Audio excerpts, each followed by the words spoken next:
Mostre seu trabalho. 10 maneiras de compartilhar sua criatividade e ser descoberto, de Austin Kleon. Uma nova forma de operar. 1. Você não tem que ser um gênio. 2. Pense em processos, não em produto. 3. Compartilhe um pouco todos os dias. 4. Abra o seu gabinete de curiosidades. 5. Conte boas histórias. 6. Ensine o que você sabe. 7. Não se torne um spam humano. 8. Aprenda a apanhar. 9. Venda-se. 10. Fique por perto. Uma nova forma de operar. Quando tenho o privilégio de falar com os meus leitores, a pergunta mais frequente é sobre autopromoção. Como faço para que meus projetos apareçam? Como ganho visibilidade? Como ter um público? Como é que você faz isso? Eu odeio falar sobre autopromoção. O comediante Steve Martin é conhecido por se esquivar dessa pergunta com um conselho. Seja tão bom que não vão te ignorar. Se apenas focar em ser realmente bom, diz Martin, as pessoas irão até você. Eu fico feliz em concordar. Você não precisa achar o público para o seu trabalho. Ele vai achar você. No entanto, não basta ser bom. Antes de querer ser encontrado, você precisa ser encontrável. Eu acredito que existe uma maneira fácil de expor o seu trabalho e fazer com que ele seja descoberto enquanto você se mantém focado em ser muito bom naquilo que você faz. Quase todas as pessoas que eu admiro e que me inspiram hoje em dia, em qualquer profissão, colocaram o ato de compartilhar a sua rotina. Essas pessoas não estão badalando em festas de lançamentos, elas estão ocupadas demais para isso. Elas estão trancadas em seus estúdios, laboratórios ou cubículos, mas não mantêm seus trabalhos em segredo. Elas mostram seus projetos e constantemente postam pistas do que estão fazendo, suas ideias e aprendizados na internet. Ao invés de gastar tempo fazendo contatos, estão tirando proveito da rede.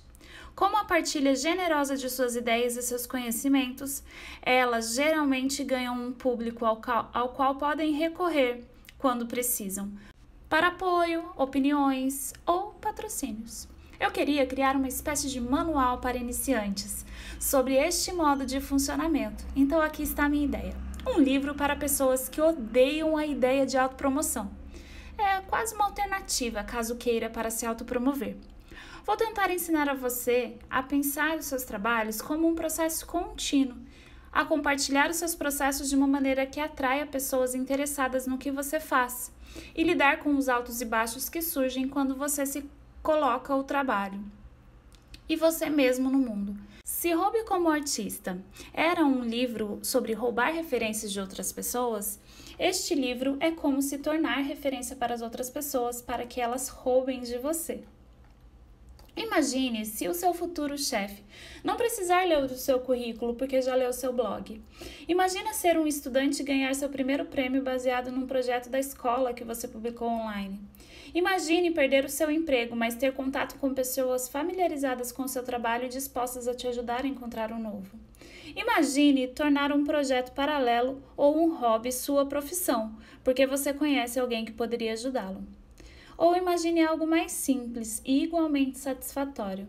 Gastar a maior parte do seu tempo, energia e atenção praticando um ofício, aprendendo algo novo ou tocando um negócio.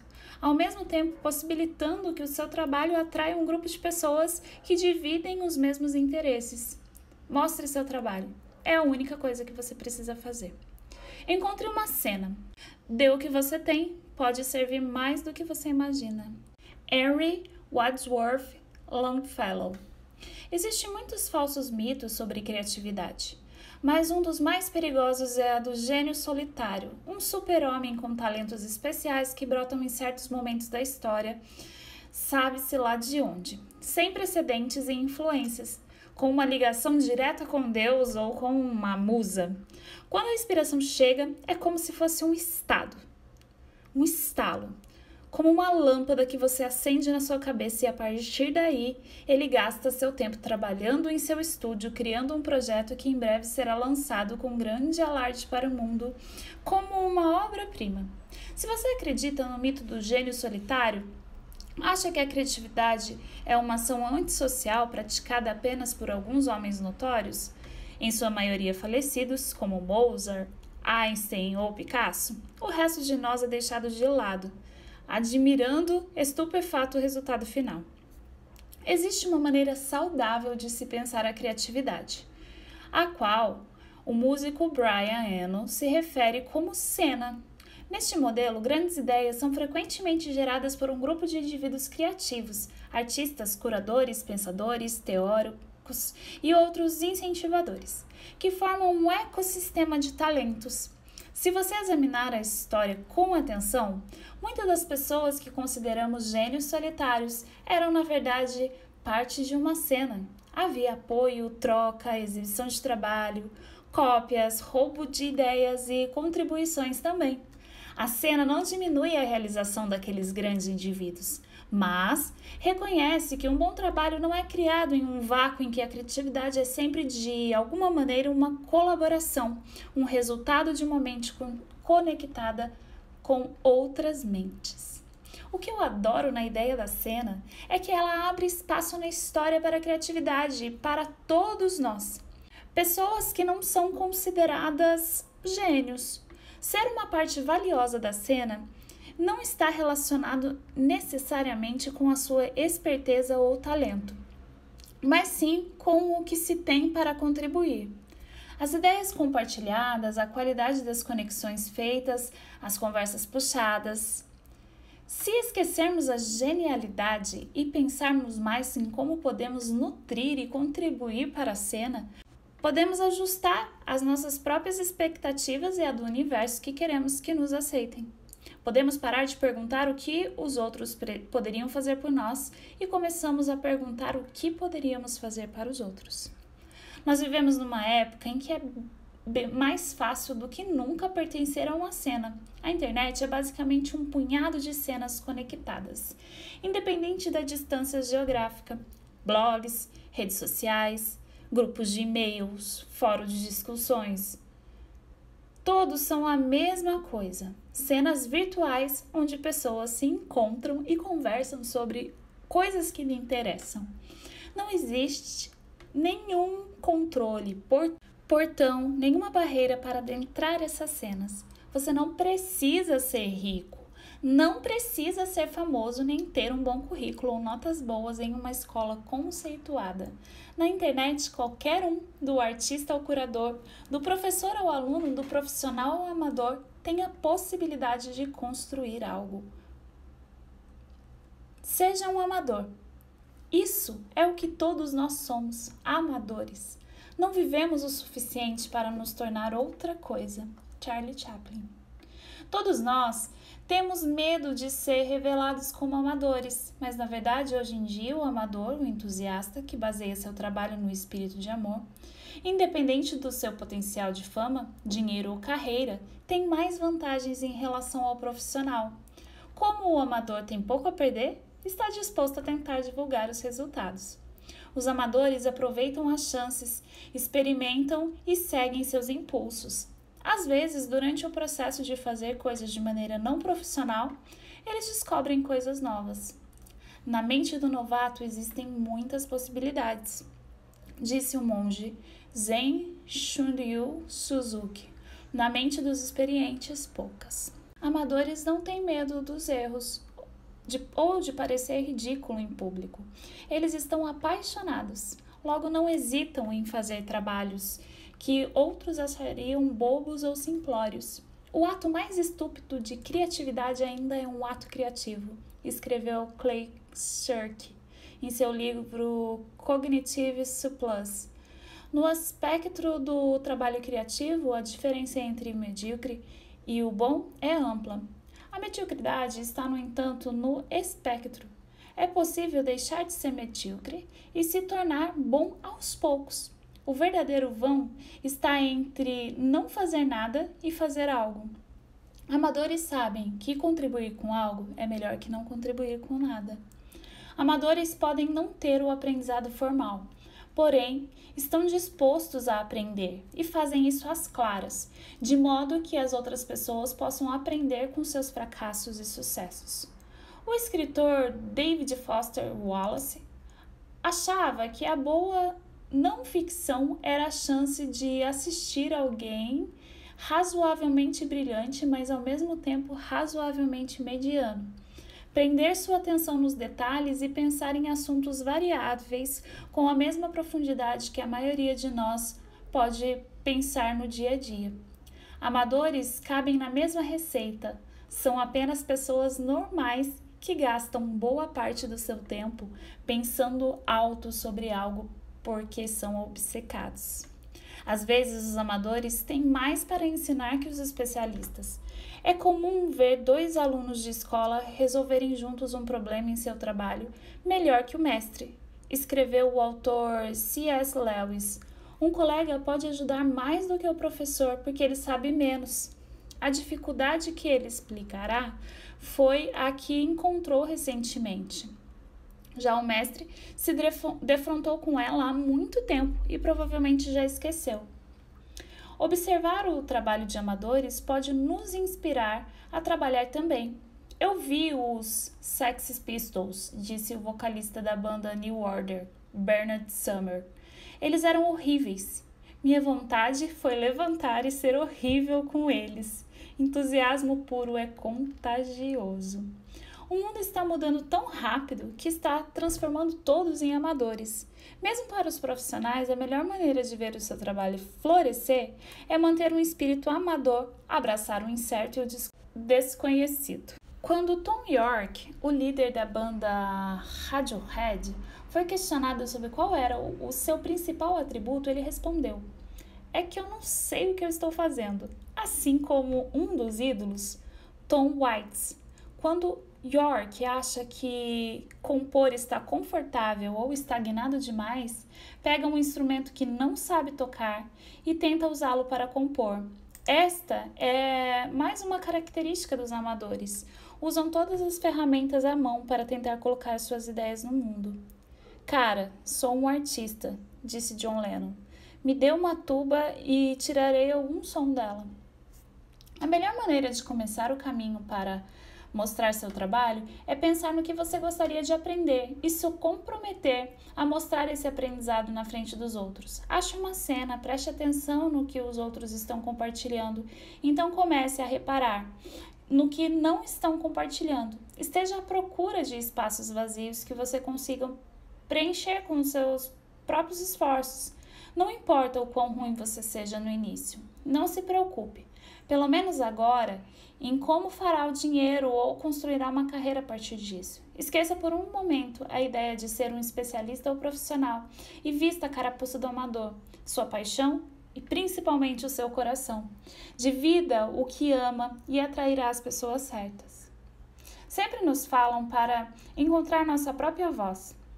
Quando eu era jovem, eu não entendia direito o que isso queria dizer.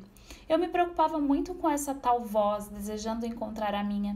No entanto, agora eu percebo que a única maneira de encontrar a voz é praticando. É instintiva, então faça aparecer. Fale sobre as coisas que lhe interessam e sua voz com certeza irá surgir. Você não encontrará a sua voz se não a usar. Encontre sua voz. Grite bem alto e continue gritando até que as pessoas certas o encontrem. Don Harmon. Quando o crítico de cinema Roger Ebert passou por uma série de cirurgias extensas para tratar um câncer, acabou perdendo a capacidade de falar. Ele literalmente perdeu a sua voz, física e permanentemente. Aqui está um homem que trabalhava em grande parte falando na televisão e que agora não podia falar uma única palavra. Para se comunicar com seus amigos e familiares, o crítico teve que começar a escrever suas respostas em pedaços de papel ou digitar em seu Mac e pedir para a voz mecânica do computador ler em voz alta. Impedido de ter conversas diárias, focou sua energia em postar no Twitter, no Facebook e no blog wobert.com. Gerou assim um número de postagens numa rapidez alucinante, escrevendo milhares de palavras sobre assuntos diversos. Sua infância na cidade de Urbana, Illinois, sua paixão pelo restaurante Steak and Shake, suas conversas com atores famosos, seu pensamento sobre sua morte inevitável. Centenas de pessoas comentavam os posts e ele respondia. Postar no blog se tornou a maneira primária de comunicação no mundo. Na internet, minha voz real encontra expressão, escreveu.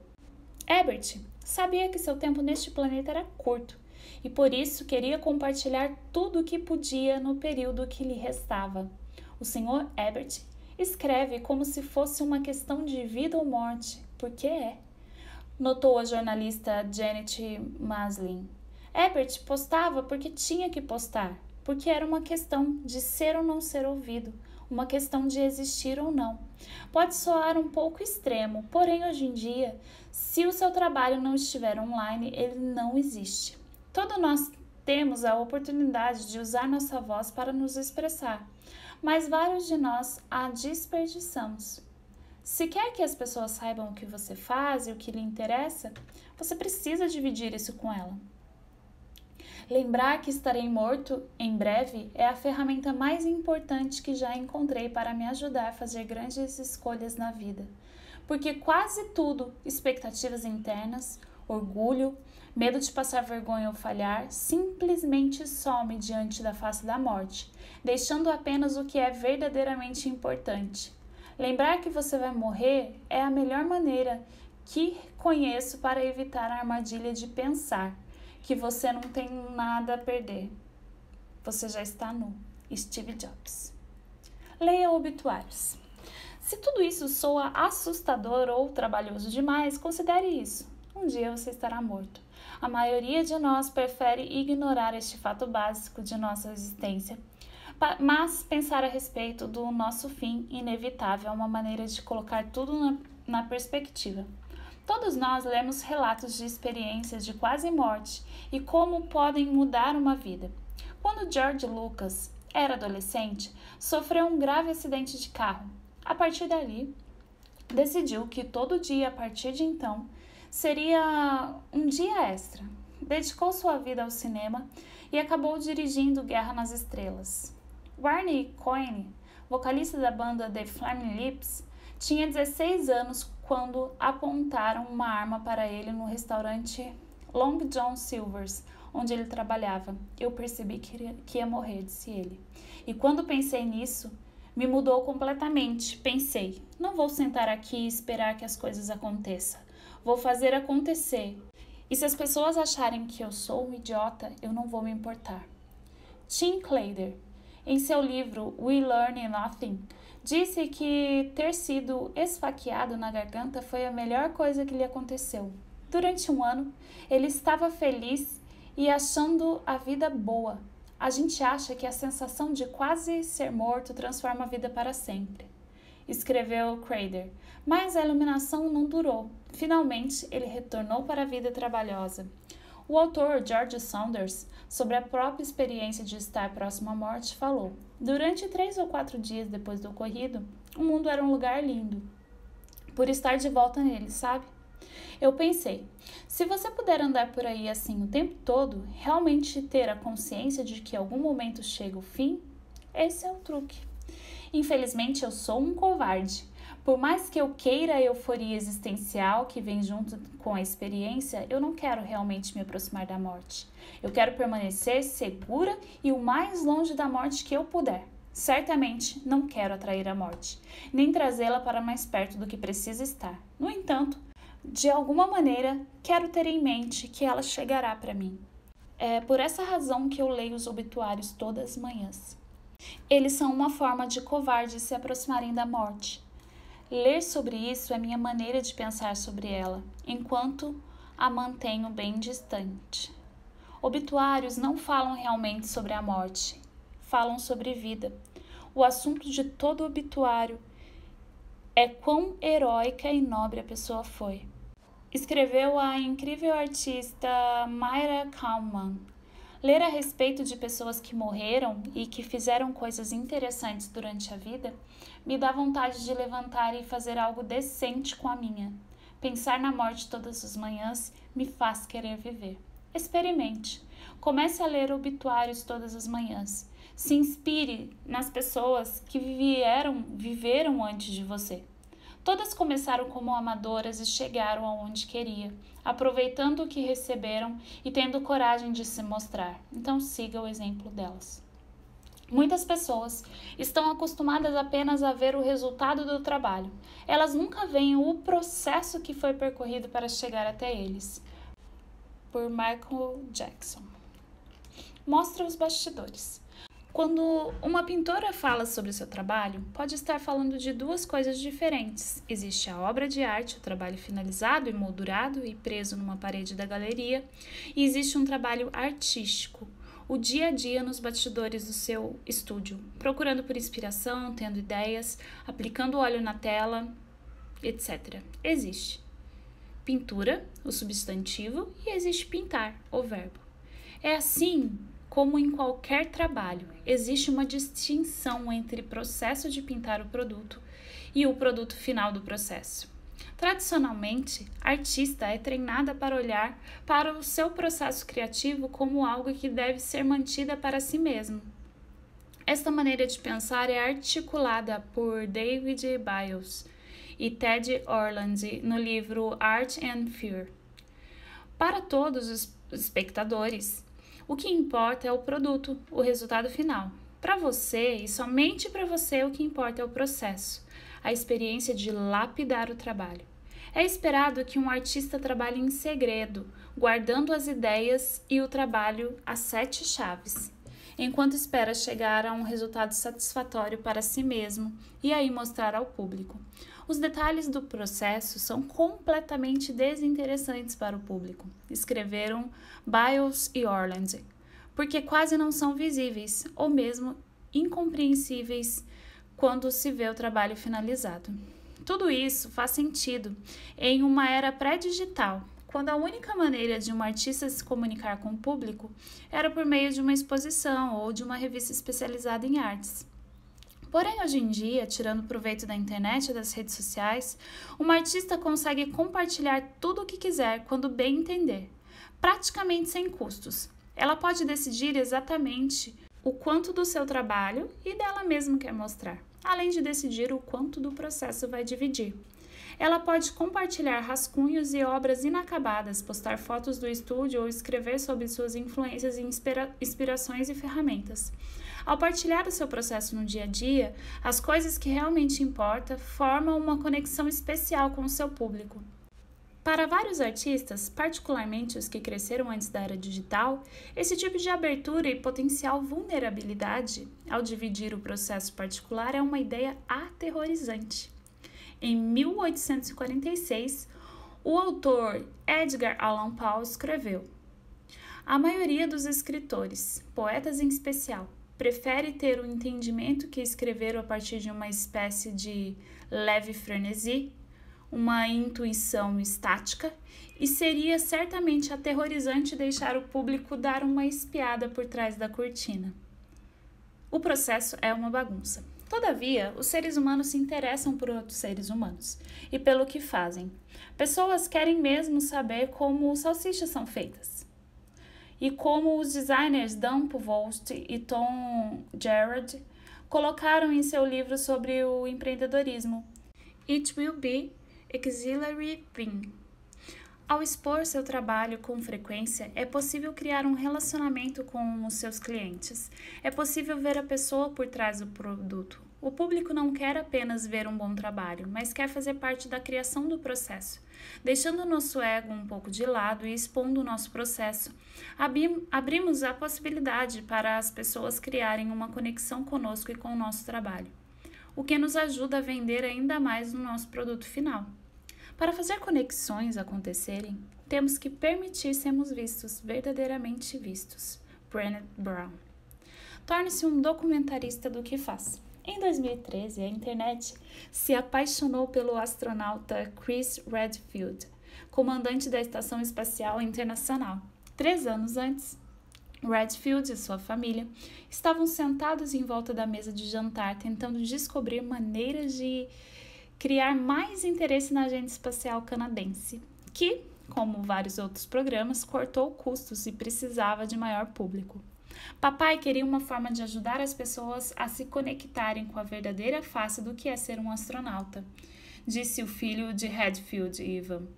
Não apenas o glamour da ciência, mas também as atividades rotineiras. O comandante Hadfield queria mostrar o seu trabalho. As coisas que se encaixam quando os filhos explicaram o que eram redes sociais e fizeram com que ele criasse contas no Twitter e em outros sites. Durante os 5 meses seguintes de missão, enquanto realizava seus deveres regularmente de astronauta, ele postava no Twitter, respondia perguntas de seus seguidores, publicava fotos da Terra, gravava músicas e fazia vídeos dele mesmo no YouTube, cortando as unhas, escovando os dentes, dormindo e até consertando a estação espacial. Milhões de pessoas devoraram tudo que era publicado, inclusive o meu agente, Ted, que postou no Twitter: "Não costumo ver vídeos de 2 caras consertando o encanamento, mas esse é no espaço. Tudo bem, não somos todos artistas ou astronautas. Muita gente sai para trabalhar e sente como se não tivesse nada para mostrar no final do dia. No entanto, não importa a natureza do seu trabalho, existe uma arte em fazer o que você faz. E existem pessoas interessadas nessa arte, você só precisa apresentá-la da maneira certa. Na verdade, compartilhar o seu processo é ainda mais valioso se o resultado do seu trabalho não forem tão fáceis de mostrar. Se ainda estiver no estágio de aprendizado do seu trabalho e não tem um portfólio para apresentar, ou se seu processo não resulta em produtos finais tangíveis, como você pode mostrar o seu trabalho mesmo que não tenha nada para mostrar? O primeiro passo é fazer um levantamento dos rascunhos e itens descartados ao longo do processo e colocá-los em um formato interessante para que seja possível compartilhar. Você tem que transformar o invisível em algo que os outros possam ver. Quando perguntaram ao jornalista David Kerr se tinha algum conselho para dar aos estudantes, ele respondeu: "Você tem que fazer coisas. Ninguém vai se importar com seu currículo. Eles querem ver o que você fez, com seus próprios dedinhos." Pesquisas, diários, referências, rascunhos, desenhos, protótipos, planos, demonstrações, rabiscos, diagramas, entrevistas, notas, gravações, inspirações, fotografias, alguns vídeos, histórias, recortes e coleções. Torne-se um documentarista do que já fez. Comece um diário de trabalho, escrevendo seus pensamentos em um caderno, ou falando deles para um gravador. Mantenha um caderninho de anotações. Faça muitas fotos do seu trabalho em diferentes etapas dos processos. Grave vídeos do seu trabalho. Não se trata de fazer arte, e sim de registrar o que está acontecendo ao seu redor. Aproveite as ferramentas baratas e fáceis à sua disposição. Hoje em dia, a maioria de nós carrega um estúdio multimídia totalmente funcional no celular. Compartilhando ou não, documentar e gravar o seu processo na medida que ocorre traz suas próprias recompensas. Você começará a ver o seu trabalho mais claramente e se sentirá progredindo. E quando estiver finalmente pronto para dividi-lo, terá um material bruto extremamente extenso. Se exponha e exponha o seu trabalho todos os dias e você começará a conhecer pessoas incríveis. Bob Solomon. Envie um relatório diário. O sucesso da noite para o dia é um mito. Pesquise a história dos maiores casos de sucessos repentinos e você encontrará uma década de trabalho e perseverança. Construir um bom trabalho demanda tempo, uma vida na verdade. Mas, felizmente, não é necessário esse tempo todo de uma vez. Esqueça as décadas, os anos e os meses. Foque os dias. O dia é a única unidade de tempo em que tenho que fixar a minha cabeça. Estações mudam, semanas são completamente previsíveis, mas o dia tem um ritmo. O sol nasce e o sol se põe. Eu consigo lidar com um dia. Todo dia, quando terminar de trabalhar, volte para o seu registro e encontre algo do seu processo que possa dividir. Onde você estiver no processo, irá determinar o que será compartilhado. Se estiver no início, fale de suas influências e do que te inspira. Se estiver no meio da execução de um projeto, escreva sobre seus métodos ou compartilhe o progresso do trabalho. Se você acaba de completar um projeto, mostre o resultado final e o que foi deixado de lado, ou escreva sobre o que aprendeu. Se você tem vários projetos acontecendo, pode reportar como estão sendo desenvolvidos. É interessante também contar histórias de como as pessoas interagem com o seu trabalho. Um relatório diário é muito melhor do que um currículo ou um portfólio, porque mostra no que estamos trabalhando neste momento. Quando o artista Zé Frank estava entrevistando candidatos, reclamou: "Peço que me mostrem seus trabalhos e eles me mostram coisas que fizeram na faculdade ou em outros empregos, mas estou mais interessado no que fizeram semana passada." Um bom relatório diário é equivalente a assistir todo o conteúdo extra de um DVD antes do filme começar. É possível ver cenas deletadas e ouvir os comentários do diretor enquanto o filme está sendo feito. A forma de que você divide não importa. Seu relatório diário pode ser o que você quiser: um texto no blog, um e-mail, um post no Twitter, um vídeo no YouTube ou qualquer mídia. Não tem um formato único. Redes sociais são o lugar perfeito para dar notícias diárias. Não se preocupe em estar em todas as plataformas. Escolha uma baseado no que gostaria de fazer e nas pessoas que gostaria de atingir. Diretores e editores se encontram no YouTube e no Vimeo. Empresários, por alguma razão estranha, adoram o LinkedIn. Escritores amam o Twitter. Artistas visuais tendem a usar o Tumblr, o Instagram e o Facebook. A paisagem está sempre mudando, novas plataformas estão surgindo e desaparecendo. Não tenha medo de começar a usar uma plataforma nova. Pule de cabeça e veja o que pode fazer de interessante com ela. Se não achar um bom uso, sinta-se livre para abandoná-lo. Use sua criatividade. O crítico de cinema Tom Edison, que é cego desde o seu nascimento, faz fotos do seu dia a dia e posta no Instagram em sua conta Blind Film Critic. Ele tem mais de 30 mil seguidores. Muito do uso das redes sociais é só escrever em caixas. O que você escreve depende do propósito. O Facebook faz pergunta para estimulá-los. O que você está pensando? Como você está se sentindo? A pergunta do Twitter também é ampla demais. O que está acontecendo? Eu gosto das boas-vindas do Dimble.com. No que você está trabalhando? Foque nessa pergunta e vai dar certo. Não mostre o seu almoço ou o seu café, mas mostre o seu trabalho. Lei de Sturgeon. Não se preocupe com que tudo no seu post seja perfeito. O escritor de ficção científica Theodore Sturgeon uma vez disse que 90% de tudo é lixo. O mesmo é válido para o nosso trabalho. O problema é que nem sempre sabemos o que é bom e o que é ruim. Porque é mais importante mostrar o que fizemos para outras pessoas e observar como reagem. Você nem sempre sabe o que tem, diz o artista Wayne White.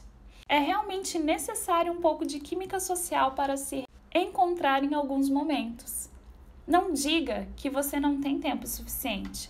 Todos somos ocupados, mas todos temos 24 horas do nosso dia. As pessoas geralmente me perguntam: como você encontra tempo para isso? Eu respondo: eu procuro. Você encontra tempo no mesmo lugar que encontra moedas soltas, nos cantos e frestas.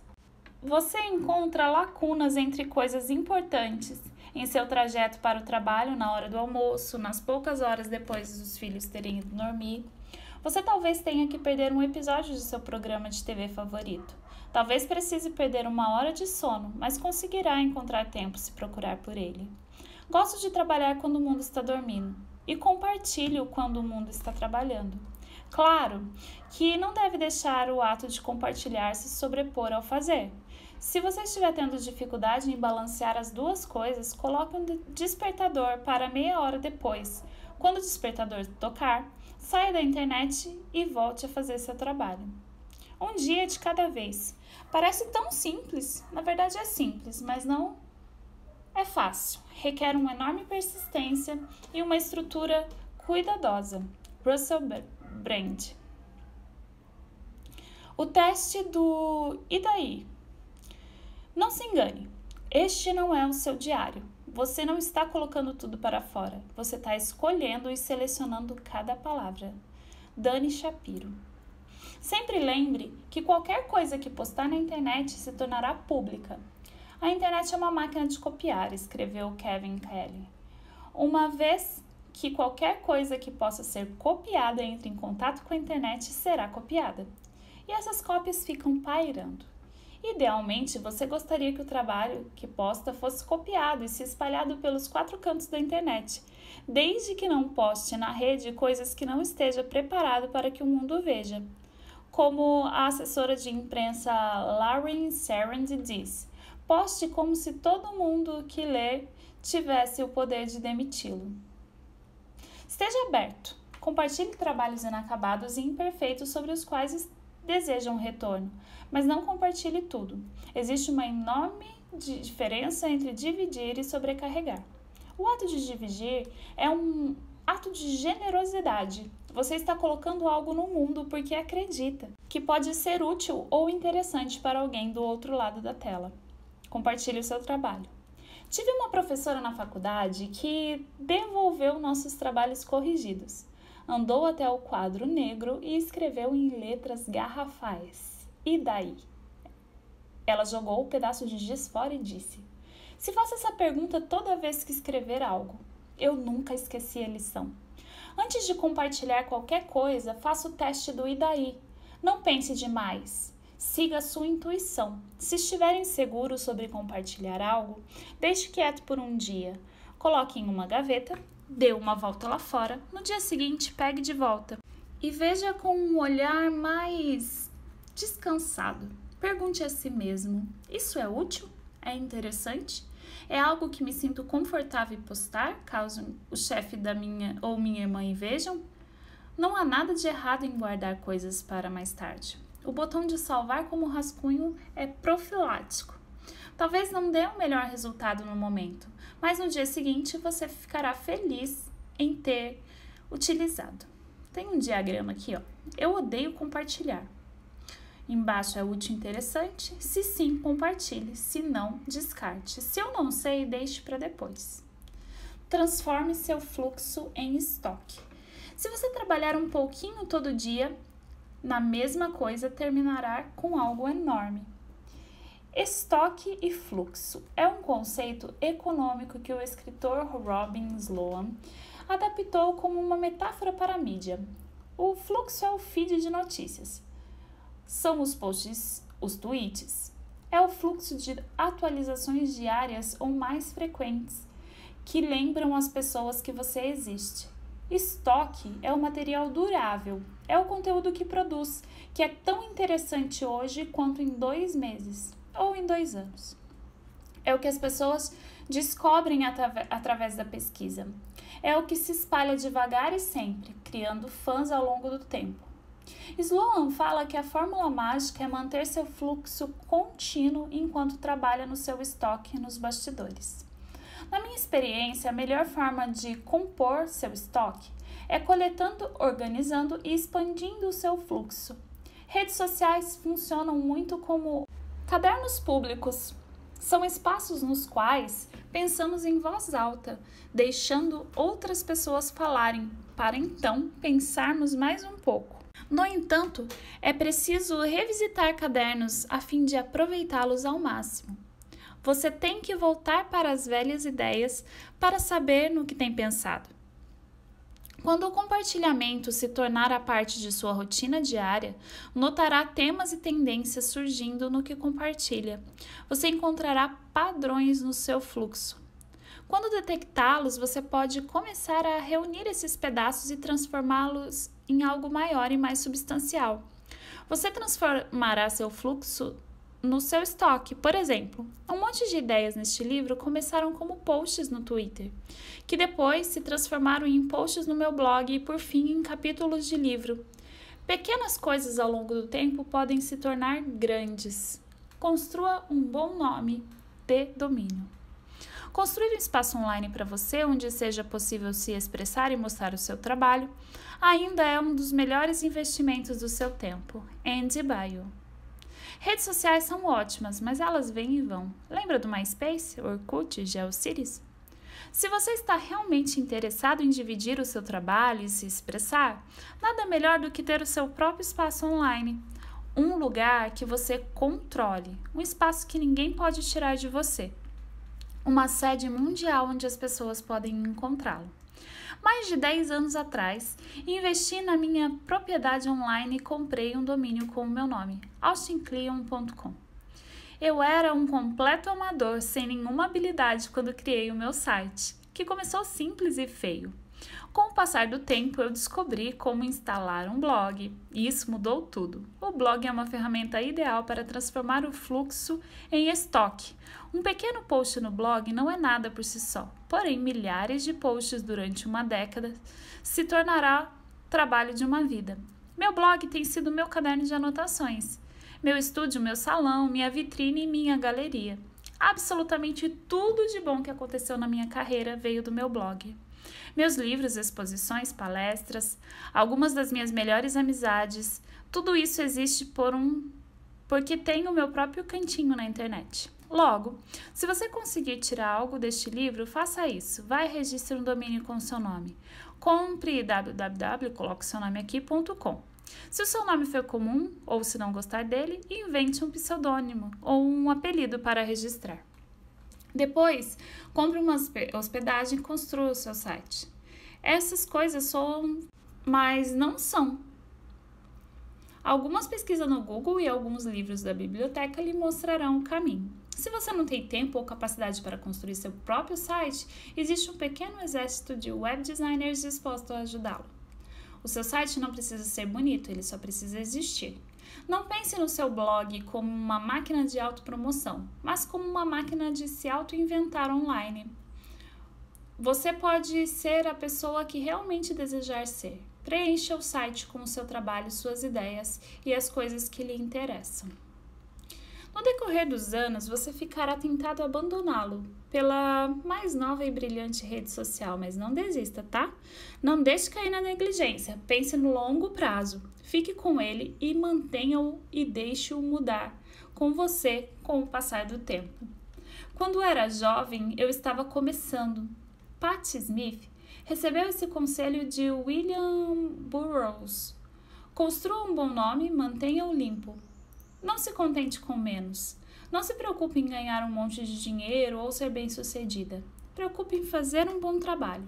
Se puder construir um bom nome, eventualmente esse nome será sua própria moeda. A beleza de possuir seu próprio espaço é que você pode fazer o que quiser. O seu domínio é o seu nome. Você não precisa se contentar com menos. Construa um bom nome, mantenha-o limpo e, por fim, ele será sua própria moeda. Se as pessoas veem ou não, fato é, você estará lá, vivendo sua vida pronto para o que der e vier. O problema de acumular é que você acaba vivendo das suas reservas. Eventualmente, você ficará sem graça. Se dá tudo o que tem, fica sem nada. Isso o obriga a olhar, a estar atento e reabastecer. De alguma maneira, quanto mais você dá, mais volta para você. Paul Arden. Não seja um acumulador. Se tivesse sido educado e fosse rico nos séculos XV e XVI na Europa, era elegante ter um Wunderkammer, uma câmara de maravilhas, ou um gabinete de curiosidades em sua casa. Um quarto repleto de raridades que serviam como uma espécie de vitrine de sua sede de conhecimento do mundo. Dentro do gabinete de curiosidades você poderia encontrar livros, esqueletos, joias, conchas, artes, plantas, minerais, animais empalhados, pedras ou qualquer artefato exótico. Essas coleções muitas vezes justapunham maravilhas naturais e artificiais, revelando uma espécie de mistura de criação divinas e humanas. Elas foram as precursoras do que hoje entendemos como museus modernos, lugares dedicados ao estudo da história e à natureza das artes.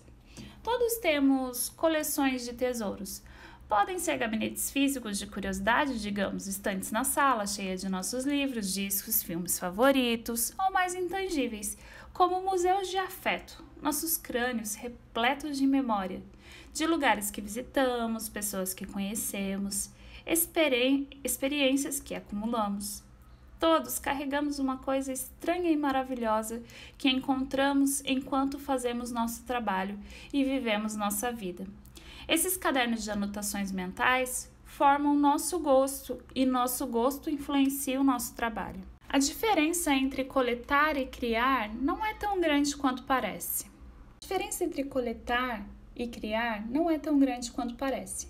Muitos dos escritores que conhece veem o ato de ler e escrever como atividades opostas, mas ao mesmo espectro. A leitura alimenta a escrita, que alimenta a leitura. Eu basicamente sou um curador, disse o autor e ex-livreiro Jonathan Lethem. Escrever livros sempre teve uma ligação com minha experiência de livreiro. A de querer chamar a atenção das pessoas para as coisas que eu gostava, de moldá-las em novas formas. Nossos gostos fazem a gente ser o que é e também podem lançar uma sombra sobre o nosso trabalho. Todos que fazem trabalhos criativos começam porque têm bom gosto, diz o apresentador de rádio Ira Glass. Mas há essa lacuna. Durante os primeiros anos em que você cria, o resultado não é tão bom assim. Está tentando ser bom, tem potencial, mas não é. No entanto, o seu gosto, o que levou ao jogo, ainda é poderoso. Antes de estarmos prontos para dar um salto e partilhar nosso próprio trabalho com o mundo, podemos partilhar o nosso gosto pelo trabalho dos outros. Onde busca sua inspiração? Com que tipo de coisas abastece sua mente? O que você lê? Você ensina algo? Que sites você costuma visitar na internet? Que tipo de música escuta? Que filmes você vê? Você frequenta exposições de arte? O que você coleciona? O que tem dentro do seu caderno de anotações? O que você pendura na sua mesa de trabalho? O que você prende na porta da geladeira? Quem faz trabalhos que você admira? De quem rouba ideias? Você tem algum herói? Você o segue online? Quem são as pessoas que admira na área? Suas influências são todas dignas de ser compartilhadas porque dão pistas de quem você é e faz, às vezes até mais que o próprio trabalho. Você é tão bom quanto a sua coleção de disco. DJ Spoke. Sem prazeres culpados. Não acredito em prazeres culpados. Se você gosta de algo pra caralho, vai fundo. Dave Grohl. Há mais ou menos 20 anos, um lixeiro da cidade de Nova York, chamado Nelson Molina, começou a colecionar pequenos pedaços de artes e objetos únicos que encontrava descartado ao longo do seu trajeto. Sua coleção, o Museu do Lixo, fica no segundo andar da garagem do Departamento de Saneamento, na Rua 99 Oeste, e hoje em dia apresenta mais de 1000 pinturas, cartazes, fotografias, instrumentos musicais, brinquedos e outras coisas perecíveis. Não há um grande princípio unificador para a coleção, apenas o que Molina gosta. Ele recebe contribuição de alguns de seus colegas de trabalho, mas é ele quem decide o que vai para a parede ou não. Digo para os caras, basta trazer, eu vou decidir se devo pendurar. Molina pintou uma placa para o museu, no qual se lê Tesouro no Lixo por Nelson Molina. Mergulhar na lixeira é um trabalho de artista. Encontrar o tesouro no lixo de outras pessoas, percorrendo os escombros de nossa cultura, prestando atenção às coisas que todos estão ignorando e inspirando-se nas coisas que as pessoas jogam fora por qualquer motivo. Mais de 400 anos atrás, Michael de Montaigne, em seu ensaio da experiência, escreveu: na minha opinião, as coisas mais banais, as mais comuns e familiares, se pudéssemos vê-las em sua verdadeira luz, se tornariam grandes milagres e os exemplos mais maravilhosos. Tudo o que é preciso para descobrir preciosidades escondidas é um olhar claro. Tenho uma mente aberta e uma vontade de procurar inspiração em lugares em que outras pessoas não podem ou querem ir. Todos amamos alguma coisa que as pessoas acham um lixo. Você tem que ter coragem de continuar amando o seu lixo, porque o que nos torna únicos é a diversidade e a amplitude de nossas influências, as mesmas únicas pelas quais misturamos as partes de cultura que consideram alta e baixa. Quando encontrar coisas nas quais gosta genuinamente, não se sinta mal por isso, mesmo que as outras pessoas julguem. Não se sinta culpado pelo prazer que as coisas que apreciam lhe dão. Celebre-as. Quando compartilha seu gosto e as suas influências, é necessário ter estômago para lidar com isso. Não ceda à pressão de se tolher demais. Não seja o mané na loja de disco discutindo sobre qual é a banda punk mais autêntica. Não tente ser moderno ou legal. Seja aberto, honesto em sua relação ao que gosta, e isso atrairá pessoas que gostam das mesmas coisas também. Faça o que você faz melhor e se conecte com o resto. Jeff Jarvis. Dar crédito é sempre esperado. Se você compartilha o trabalho dos outros, é seu dever assegurar-se de que os criadores desses trabalhos tenham o crédito apropriado. Dar crédito na nossa era de copiar e colar, de reblogs e retweets, pode parecer um esforço fútil, para valer a pena, e é a coisa certa a fazer. Você deve sempre mostrar o trabalho dos outros como mostraria o seu próprio, tratando com respeito. Quando defendemos a importância de creditar as fontes, a maioria de nós se preocupa com o criador original do trabalho. Mas isso é apenas metade da história. Se você não atribuir corretamente o crédito do trabalho que compartilha, rouba não somente a pessoa que fez, mas também todas as outras com quem está compartilhando. Sem a devida atribuição, elas não podem entender melhor o trabalho ou encontrar mais trabalhos parecidos. O que faz uma atribuição de crédito ser boa? O importante é apresentar o contexto do que está compartilhando. O que é o trabalho, quem fez, como fez, quando e onde foi feito, por que você está dividindo e por que as pessoas devem se importar com ele e onde devem ver mais trabalhos como esse. Dar crédito é como colocar plaquinhas de museus ao lado das coisas que compartilham. Outra forma de atribuição, que muitas vezes negligenciamos, é onde encontramos o trabalho que estamos compartilhando. É sempre uma boa prática mencionar as pessoas que ajudaram você a tropeçar em um bom trabalho. E também deixar uma trilha para que as pessoas com quem compartilham possam seguir o caminho até as fontes de inspiração. Conheci muitas pessoas interessantes online seguindo via link e via AT. Eu teria sido roubado de muitas conexões se não fosse pela generosidade e atribuições meticulosas de crédito de muitas pessoas que eu sigo. Na internet, a forma mais importante de atribuir é um hiperlink que leve para o site do criador do trabalho. Isso encaminha pessoas que por acaso se deparam com o trabalho para uma fonte original. A regra número 1 da internet é: as pessoas são preguiçosas. Se você não incluir um link, ninguém vai a ele. Dar crédito sem um link é quase inútil. 99,9% das pessoas não vão procurar por um nome no Google. Tudo isso levanta uma pergunta. Se você quiser compartilhar algo e não sabe de onde veio ou quem fez, a resposta: não compartilhe coisas que não pode acreditar adequadamente. Encontre o crédito certo ou não compartilhe. O trabalho não fala por si. Feche os olhos e imagine que você é um colecionador rico que acaba de entrar em uma sala de um museu de arte. Na parede da frente, para você, estão duas telas gigantes, cada uma com mais de 3 metros de altura.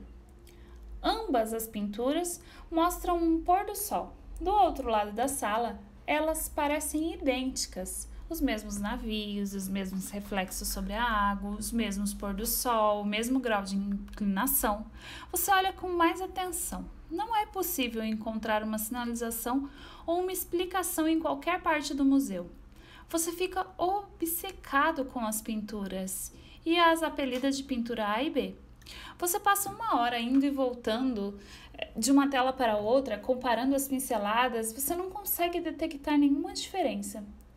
No momento que você procura o guarda do museu, alguém que possa explicar essas duas obras-primas gêmeas misteriosas, o curador do museu entra na sala. Você pergunta com curiosidade sobre as origens das suas novas obsessões. O curador diz que a pintura A foi pintada no século XVII por um mestre holandês. E a pintura B? Você pergunta. Ah, sim, pintura B, diz o curador. É uma falsificação. Foi copiada semana passada por um estudante de pós-graduação da Faculdade de Arte local. Olhe novamente para as pinturas. Qual delas parece melhor agora? Qual você quer levar para casa? A falsificação de arte é um fenômeno estranho. Você pode pensar que o prazer que obtém de uma pintura depende da sua cor, da sua forma, do seu padrão, diz o professor de psicologia Paul Bloom. E se é isso mesmo, não importa se é original ou falsificação. Porém, nossos cérebros não funcionam assim. Quando apresentamos um objeto, oferecemos um prato ou mostramos um rosto, a avaliação das pessoas sobre eles, o quanto gostam, o quão valioso é profundamente afetada pelo que você diz a respeito. Em seu livro Significant Object, Joshua Glenn e Robert Walker relatam uma experiência em que se propuseram testar esta hipótese. As histórias são um motor de valor emocional tão poderoso que seu efeito sobre o valor subjetivo de qualquer objeto apresentado pode ser médio objetivamente. Primeiro eles foram a brechós, mercados de pulgas, vendas de garagem e compraram um monte de objetos insignificantes, por um custo médio de 1,25 dólares. Em um segundo momento, contrataram alguns escritores famosos e não tão famosos para inventar histórias que atribuíssem significado a cada objeto.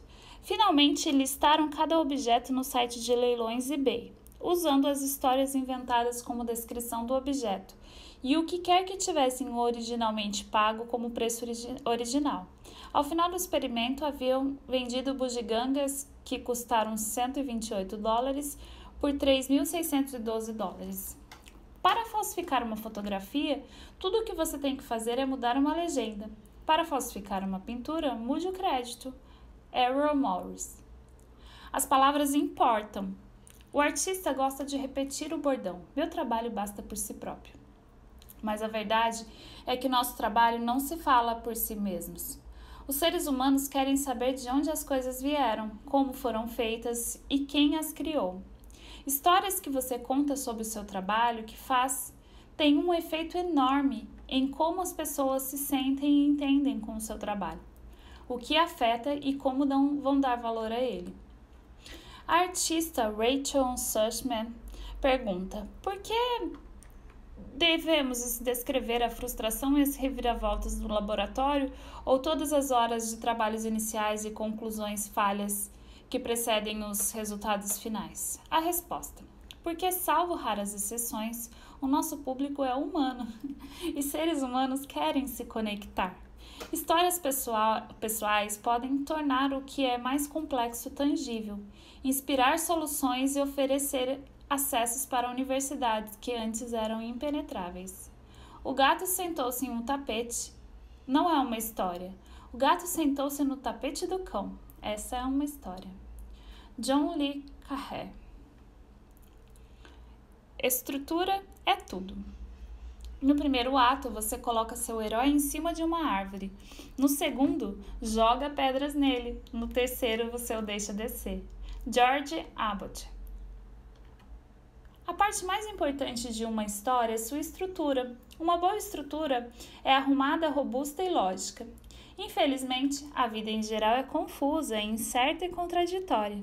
Muitas de nossas experiências verdadeiras não se encaixam perfeitamente em um conto de fada tradicional ou em um roteiro de Hollywood. Às vezes, temos que fazer um monte de cortes e edições para encaixar nossas vidas em algo que se assemelha a uma história.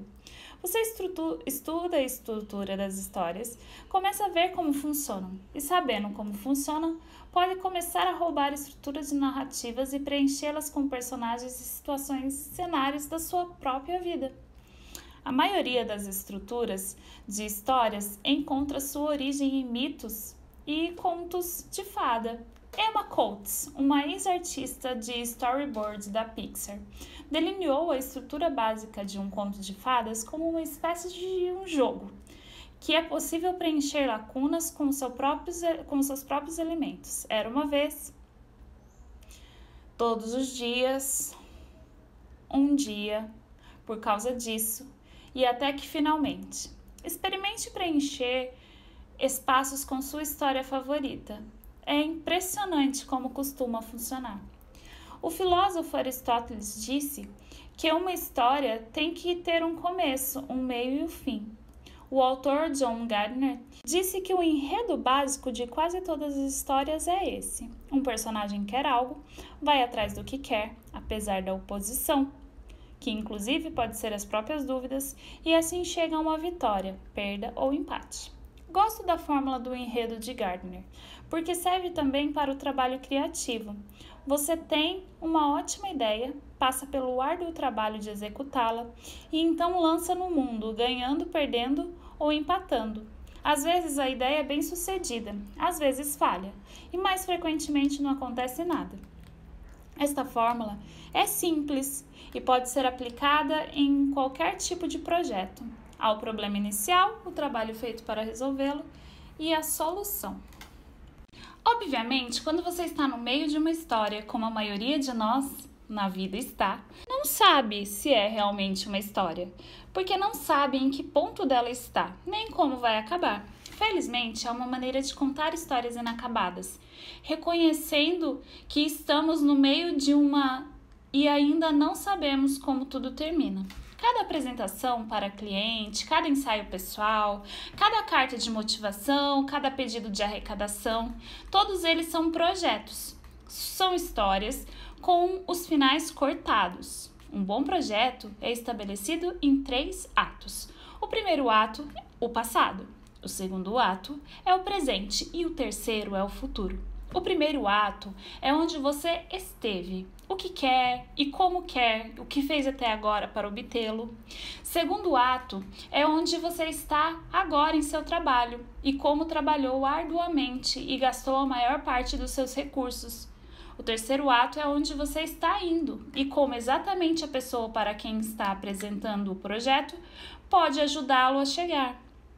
Com o livro da coleção Enrola e Desenrola, esta fórmula efetivamente transforma seu ouvinte no herói, que pode decidir como a história termina. Sempre mantenha seu público em mente, seja a história acabada ou inacabada. Fale diretamente com ele em linguagem simples. Valorize o seu tempo, seja breve, aprenda a falar, aprenda a escrever. Use corretor ortográfico. Você não está mandando uma real. Com sua falta de revisão e pontuação, está sendo ininteligível. Todo mundo adora uma boa história, mas nem todo mundo acha fácil construir uma boa narrativa. É uma habilidade que leva uma vida para dominar. Então, estude as grandes histórias e, em seguida, tente encontrar as suas próprias histórias. Suas histórias ficarão melhores quanto mais você falar delas. Você tem que se defender. Kanye West. Fale sobre você mesmo nas festas. Todos já estivemos nessa situação. Você está em pé em uma festa tomando sua bebida, quando um estranho se aproxima, se apresenta e faz a pergunta tímida. E aí, o que você faz da vida? Se acontecer com você de ser um médico, um professor, um advogado ou um encanador, parabéns. Você pode responder sem hesitação. Para o resto de nós, vamos precisar praticar as nossas respostas. É ainda pior para os artistas. Se você disser que é escritor, por exemplo, há uma boa chance que a próxima pergunta seja: você já publicou algo? Que é uma maneira velada de perguntar se você ganha dinheiro com isso.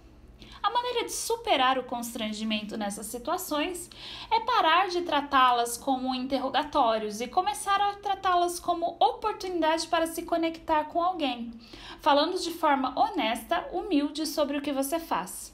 Você deve ser capaz de explicar o seu trabalho para uma criança pequena, para um idoso e para todos que estão no meio desse caminho. Claro, você sempre precisa manter seu público em mente. A forma como explica o seu trabalho para o colega de bar não é a mesma que explica para sua mãe. Só porque você está tentando contar uma boa história sobre si mesmo, não significa que você está inventando. Permaneça na ficção. Diga a verdade e a diga com dignidade e respeito próprio.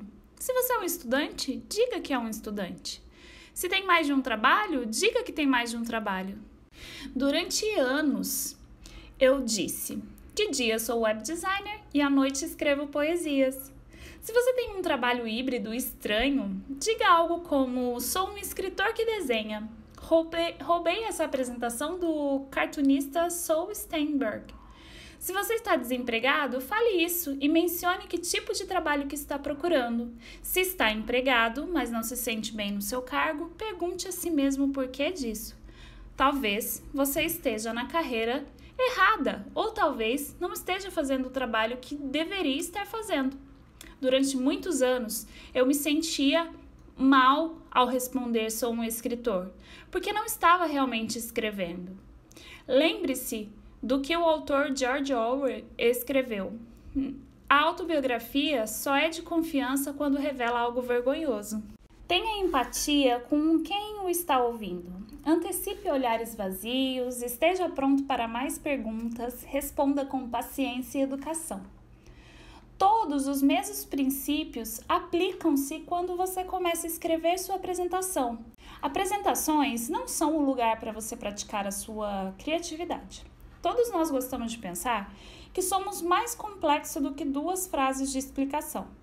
Mais 2 frases são o que o mundo geralmente espera de nós, então seja conciso e direto. Retire todos os aditivos de sua apresentação. Se você faz fotos, você não é um aspirante a fotógrafo e tampouco um incrível fotógrafo. Você é um fotógrafo. Não seja engraçadinho, não se vanglorie, se apegue aos fatos. Mais uma coisa, a menos que seja realmente um ninja, um guru ou uma estrela do rock, nunca use nenhum desses termos em relação a você, pelo amor de Deus, nunca. Seja lá o que digamos, estamos sempre falando de nós mesmos. Alison Badger. Divida seus segredos comerciais. O impulso de manter para si mesmo o que você aprendeu não é apenas vergonhoso, é destrutivo. Você perde tudo o que dá livre e abundantemente. Abra seu cofre e encontrará cinzas. Anne Dillard. O mundo do churrasco é notoriamente secreto e competitivo. Por isso, foi um pouco chocante no inverno passado estar de pé atrás do lendário Flanking Barbecue, aqui em Austin, no Texas, assistindo ao mago do churrasco, Aaron Franklin, explicar como ele usa sua famosa costela em frente a uma equipe de filmagem. Minha amiga Sarah Robertson, uma produtora da estação local da PSB, KLRU, me convidou para assistir à gravação do BBQ with Franklin, uma série do YouTube criada para mostrar aos espectadores todas as etapas do processo de fazer um bom churrasco, e paga por financiamento coletivo. Na série, Franklin explica como modificar uma grelha para assar, selecionar a madeira certa, acender o fogo, escolher um bom corte, qual é a temperatura ideal para queimar carne e como cortá-la quando estiver pronta. Comecei a comer no Flanking Barbecue em 2010, quando ainda era um food truck, na rodovia Interestadual 35. Em apenas 3 anos, Franklin tornou-se uma das churrascarias mais famosas no mundo. A revista Bon Appetit disse que era o melhor churrasco do Texas, se não da América. 6 dias por semana, faça sol ou faça chuva, ou um sol de 40 graus a uma fila dando a volta no quarteirão. Todos os dias eles esgotam o estoque. Se houvesse um negócio que mantivesse os segredos trancados a 7 chaves, seria esse.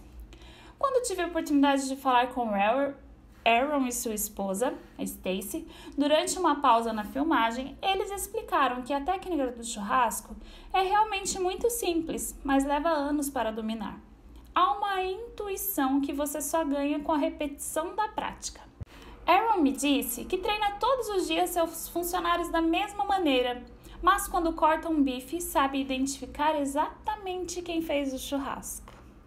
Ensinar não significa competir. Só porque você sabe a técnica do mestre, não significa que é capaz de imitá-lo instantaneamente. Você pode assistir aos tutoriais de Franklin sem parar, mas está pronto para começar a gastar 22 horas por dia fazendo um churrasco que será vendido em 2 horas? Provavelmente não.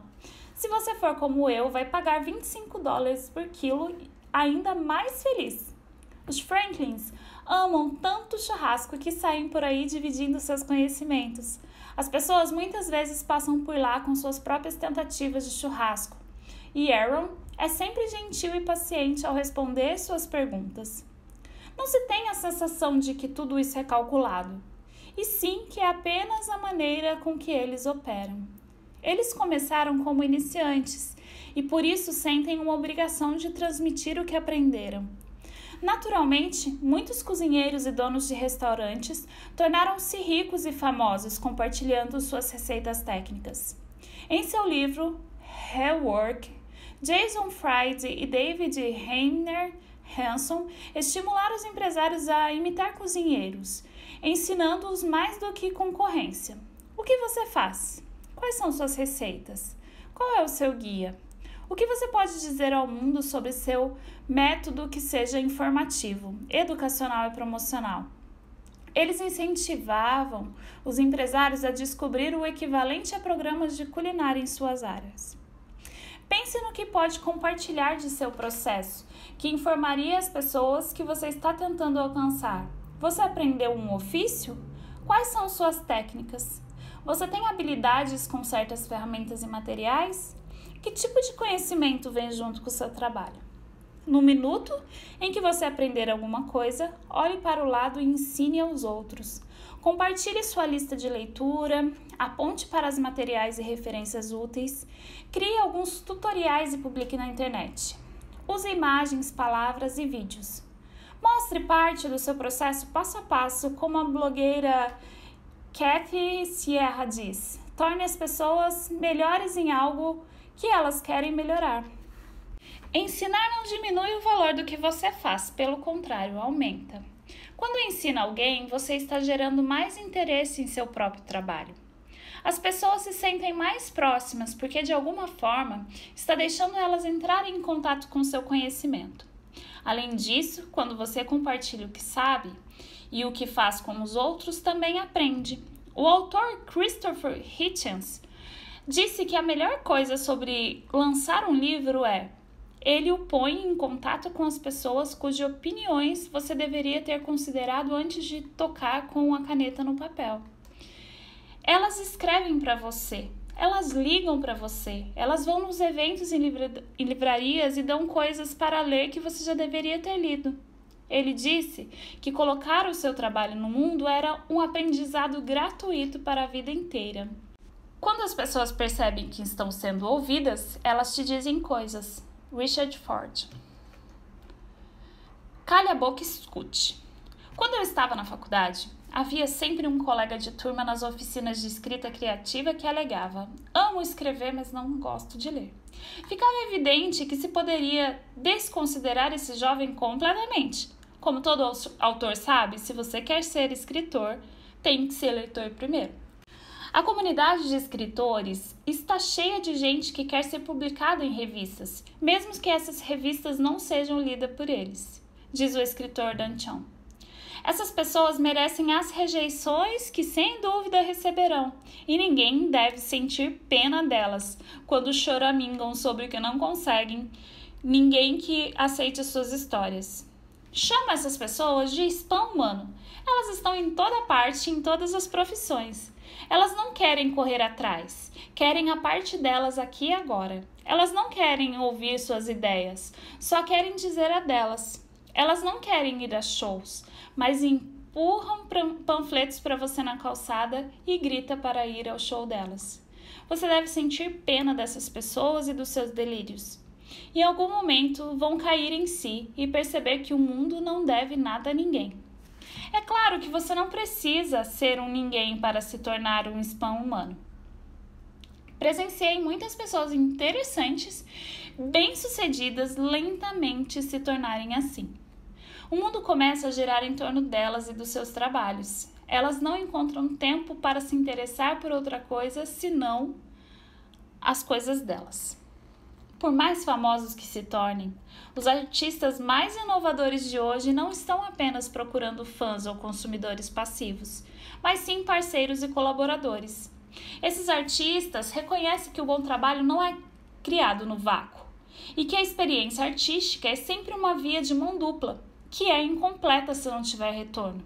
Esses artistas respondem perguntas na internet, pedem recomendações de leitura, conversam com fãs sobre as coisas que amam.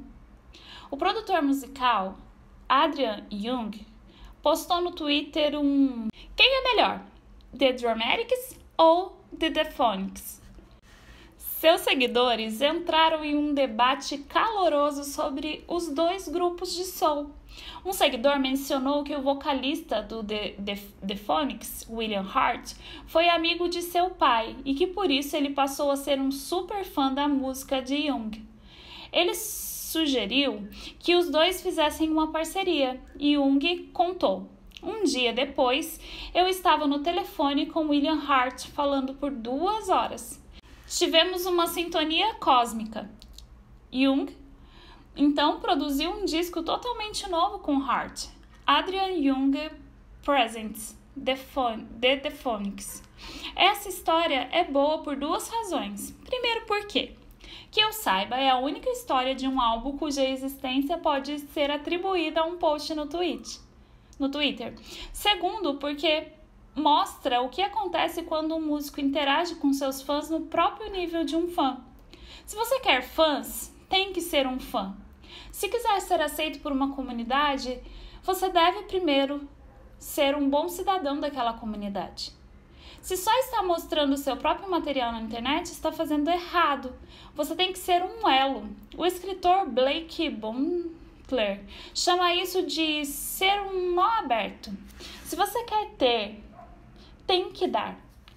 Se você quer ser notado, tem que perceber. Cale a boca e ouça de vez em quando. Seja cuidadoso, seja atencioso e não se transforme num spam humano. Seja um nó aberto. O que você quer é seguir e ser seguido por seres humanos que valorizam o que você valoriza. Isso que nós fazemos juntos é questão de corações e mentes, não de olhos. Jeffrey Zeldman. Você quer corações, não olhos. Pare de se preocupar com a quantidade de seguidores que você tem na internet e comece a se preocupar com a qualidade deles. Não desperdice seu tempo lendo artigos sobre como obter mais seguidores. Não perca minutos preciosos seguindo pessoas só porque acha que isso vai te levar a algum lugar. Não fale com pessoas com quem não quer falar, nem converse sobre coisas pelas quais não tem interesse. Se quer seguidores, seja alguém digno de servir. Donald Barthelme supostamente disse a um de seus alunos: você já tentou se tornar uma pessoa mais interessante? Parece uma coisa meio cruel de se dizer. A menos que pense na palavra interessante como o escritor Lawrence Wesley. Para ele, ser interessante é ser curioso e atento e praticar a projeção contínua do interesse. Mais simples. Se quer ser interessante, tem que ser interessado. É realmente verdade que tudo na vida é questão de conhecer as pessoas certas. Porém, quem você conhece depende de quem é e do que você faz. Conhecer as pessoas certas não leva a nada, caso você não esteja fazendo um bom trabalho. Contatos não significam nada, diz o produtor musical Steve Albini. Nunca fiz nenhum contato que não fosse uma consequência natural do que eu já estava fazendo de qualquer maneira. Albini lamenta quantas pessoas perdem o tempo e energia tentando fazer conexões em vez de melhorar seu trabalho. Ser bom no que você faz é a única maneira de se tornar influente e fazer contatos. Faça coisas que ama e converse sobre elas, e você irá atrair pessoas que gostam das mesmas coisas. É simples assim. Não seja assustador. Não seja um idiota. Não desperdice o tempo das pessoas. Não pergunte demais. E nunca peça para ninguém segui-los. Me segue, sigo de volta. Essa é a frase mais triste da internet. O teste do vampiro. Há uma história engraçada na biografia A Life of Picasso, de John Richardson.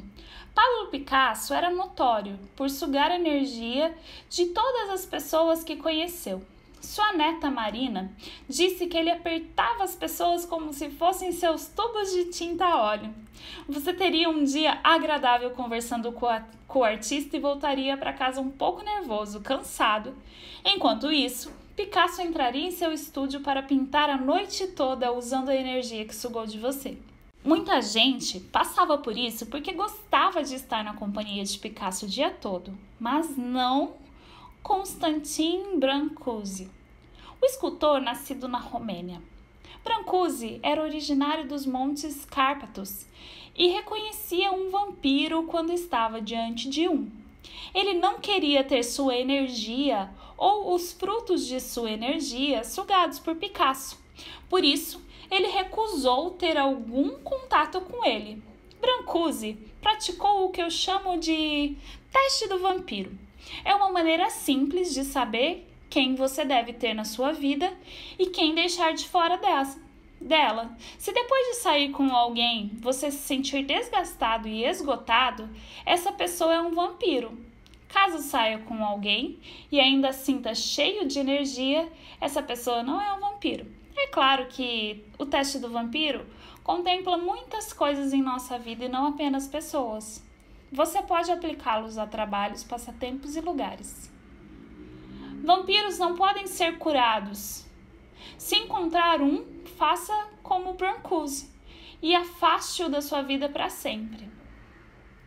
Parte do ato de criar está em descobrir os seus semelhantes. Eles estão em toda parte, mas não procure por eles em lugares errados.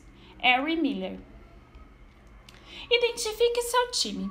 Recentemente, fiquei fascinado pelo jogador de beisebol R.A. Dickey. O arremesso habitual do Dickey é conhecido como knuckleball, um tipo de lançamento moroso e estranho, que é realmente difícil de manter consistente. Quando o arremessador lança um knuckleball, solta a bola com o menor giro possível e a corrente de ar se move contra as costuras da bola, criando um movimento realmente diferente. Quando um bom knuckleball é disparado, se torna igualmente imprevisível para o batedor, o apanhador e o arremessador que jogou. Não lembra muito um processo criativo? Os arremessadores adeptos do knuckleball são basicamente patinhos feios do beisebol. Como existem poucos deles, formam uma espécie de irmandade, se encontrando muitas vezes para dar dicas uns para os outros. Dickey escreve em suas memórias Whatever I Wind Up sobre o quão raro é. Não há chance de um arremessador adversário, não importa o quão bom ele seja, me convidar para ver suas técnicas de agarrar e jogar a bola. São segredos de estado. Com seus companheiros de knuckleball, no entanto, as coisas são diferentes. Os arremessadores de knuckleball não guardam segredos. É como se tivessem uma missão maior, além de próprios destinos. Uma missão de passar conhecimento adiante para manter o arremesso vivo. Quando você se mostrar e apresentar o seu trabalho, vai acabar conhecendo o seu time. Como o Dickey e seus parceiros do knuckleball, estes são seus semelhantes, o povo que divide as mesmas obsessões e que compartilha da mesma missão, porque você sente um respeito mútuo. Serão poucas pessoas, mas elas são importantes. Faça o que puder para investir no seu relacionamento com elas. Cante seus louvores ao universo, convide-as para colaborar em seu projeto, mostre seu trabalho para elas antes de mostrá-lo para o resto do mundo. Ligue para elas e compartilhe seus segredos. Mantenha esse grupo ainda mais perto possível. É só questão de prestar atenção. Atenção é vitalidade, ela conecta você com os outros. Susan Sontag. Faça encontros no mundo real. Você e eu estaremos por aí por muito mais tempo do que o Twitter. E nada substitui o cara a cara. Robbie Delaney. O fato de muitas das minhas pessoas favoritas do mundo terem entrado na minha vida por meio de códigos binários me assusta um pouco. Adoro encontrar os meus amigos virtuais na vida real. Nunca há constrangimento. Sabemos tudo uns dos outros e o que cada um faz. Podemos beber umas cervejas e falar sobre grandes ideias. Algumas vezes eu perguntei às pessoas o que achavam que era a melhor coisa sobre a internet. E elas apontaram para a mesa e disseram o que estamos fazendo aqui. Gosto muito do fenômeno encontro. Um grupo online marca um evento num bar ou restaurante e convida todos a aparecer em determinado horário e local. Há muitos desses tipos de encontros em Austin e tenho certeza que há um bando na sua cidade também. Se não tiver, marque você o primeiro. Eles são muito menos estressantes do que as formas tradicionais de contato, porque você já conhece um monte de gente que vai aparecer, além de conhecer o trabalho delas, é claro. É claro que em um encontro não tem que incluir um número enorme de pessoas. Se você tem amizades duradouras na internet que moram na mesma cidade, convide-as para um café. Se quiser esbanjar, ofereça-se para pagar um almoço. Se estiver viajando, deixe os seus amigos virtuais saberem que você vai estar na cidade deles. Gosto de pedir aos meus amigos artistas para me apresentarem a seus museus de arte favoritos e aos meus amigos escritores para me levarem às suas livrarias favoritas. Se enchemos o saco de conversar uns com os outros, podemos dar uma olhada no lugar. E se ficamos de saco cheio do lugar, podemos então tomar um café. Conhecer pessoas na internet é incrível, mas transformá-las em amigas na vida real é ainda melhor. Eu não vou desistir. Toda vez que você pensar que estou num lugar, vou aparecer em outro. Eu vim pré-odiada. Deu o seu melhor tiro, Cyndi Lauper. Deixe eles darem o melhor tiro. O designer Mike Monteiro diz que a habilidade mais valiosa que aprendeu na escola de arte foi como apanhar. Ele e seus colegas de classe eram absolutamente brutais durante as críticas. Estavam basicamente tentando ver se conseguiríamos fazer os outros largar a faculdade. Essas críticas ferrenhas o ensinaram a não levar as críticas de maneira pessoal. Quando você coloca seu trabalho no mundo, é necessário estar pronto para o bom, o mal e o feio. Quanto mais pessoas se depararem com seu trabalho, mais crítica você enfrentará. Veja como apanhar e sobreviver. Então relaxe e respire. O problema das pessoas criativas é que somos muito bons em imaginar que o pior vai acontecer. E o medo, às vezes, é só uma imaginação fazendo uma curva errada. Uma crítica ruim não é o fim do mundo. Até onde eu sei, ninguém nunca morreu por causa de uma opinião negativa. Respire fundo e aceite o que vier. Considere praticar meditação, tá? Funciona para mim. Enrijeça seu pescoço. A melhor maneira de praticar é apanhar muito. Coloque seu trabalho no mundo, deixe as pessoas atacarem com toda a força. Em seguida, produza ainda mais e continue expondo. Quanto mais críticas recebe, mais você percebe que não podem machucá-lo. Se esquive. Continue andando. Toda crítica é uma oportunidade para novos trabalhos. Você não pode controlar o tipo de crítica que recebe, mas pode controlar como você reage a elas. Às vezes, quando as pessoas odeiam algo em seu trabalho, é divertido intensificar esse elemento para que odeiem ainda mais. Ter seu trabalho odiado por certas pessoas é uma honra. Proteja suas áreas vulneráveis. Se você tem um trabalho que é muito sensível ou íntimo para expor a crítica, mantenha-o escondido. Porém, lembre-se que o escritor Colin Marshall disse: a compulsão por evitar constrangimento é uma forma de suicídio. Se gasta sua vida evitando se sentir vulnerável, você e seu trabalho nunca se conectarão verdadeiramente com as pessoas. Mantenha seu equilíbrio. Você deve lembrar que seu trabalho é algo que você faz, não é o que você é. Isto é especialmente difícil para os artistas aceitarem, já que muito do que fazem é pessoal. Fique por perto da família, amigos e pessoas que amam por quem você é e não apenas pelo seu trabalho. O truque é não se preocupar com o que todos pensam sobre você. É apenas se preocupar com o que as pessoas que importam pensam sobre você. Brian Michael Bendis. Não alimente os trolls. Primeiro passo para avaliar a crítica é dimensionar de quem veio. Você quer comentários de pessoas que se preocupam com você e com o que faz? Tenha cuidado com os comentários de alguém que está fora desse círculo. Um troll é uma pessoa que não está interessada em melhorar seu trabalho, e sim provocá-lo, com conversas invejosas, agressivas, perturbadoras. Você não ganhará nada se envolvendo com essas pessoas. Não as alimente e elas geralmente vão embora. Trolls podem surgir do nada e aparecer em lugares inesperados. Logo que meu filho nasceu, uma mulher que provavelmente me seguia, talvez fosse uma fã, entrou no Twitter e me enviou meia dúzia de mensagens sobre ela saber que meu livro Roube como Artista fora escrito por alguém sem filhos e que eu ia pagar para ver.